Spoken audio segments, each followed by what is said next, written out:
今天写这一章给各位大家来做交流了，用这个法来供养大众。四大五蕴本皆空了，四大地水火风嘛，这是佛告诉我们的身体是地水火风。这个地就是我们的骨头嘛，最后死了埋在土地里面。水就是我们的血液啊，火呢就我们的温度。风，你看你吐出去吸进来，这个空气的对流，这个就四大。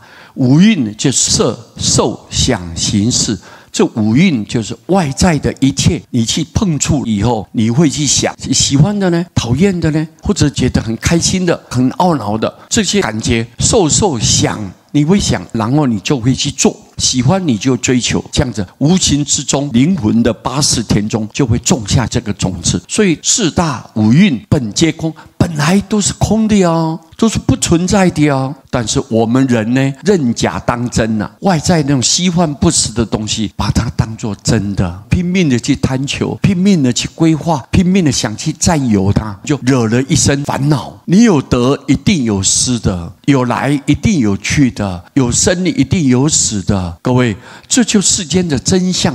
但是我们人就是看不清楚这一点，没办法突破观念，所以佛陀就告诉我们：四大五蕴本皆空，本来都是空的。打破迷失无垠中啊！你把你这个观念，就是认为说我喜欢的东西，心里面所要追求的东西，你拼命的去占有它，你这个观念要把它打破。打破这个迷失错误的思想，怎么打破？转念啊，知道那个是假的啊，然后你回过头来，自然这些东西就无影无踪，心里面没有任何痕迹了。佛老是告诉我们，世间的一切本来就生不带来，死不带去的。这句话虽然讲起来很简单，但是我们人呢，就是放不下。看不开，又被这个外在诱惑，所以我们人呢就神魂颠倒了。人生如梦亦如幻啊！生活在这个人世间，就像做梦一场，亦如幻，幻就是像影子一样，你想摸也摸不到。人生如梦亦如幻，像虚幻一样，它是不真实的，不会固定长久的。如果你能斩断执着，临放光啊，把这些执着、贪求的心、很倔强的那种念头，我一定要怎样，我非做不可，那个想法改变了以后，你的灵性上不会任何负担，不会波动，所以那时候你的灵性就清净了，清净自然就放光明了。斩断这个执着，马上灵性就大放光明，智慧就增长。我们修行的重点就在这里，一定要回观返照，自我要求，而不是在外面一直去贪求一点好一点坏啦，一点对一点错啦，每天都为芝麻小事在困扰。那这样子的话，自己因为看不开，所以自寻烦恼。所以这一段很简单的话来跟大家做参考。如果能够把佛法用在生活上面，我们可以减少很多麻烦的，没有必要的干扰就减少了，人生过得很自在很幸福。这一点呢，我提供给大众来做参考。南无阿弥陀佛。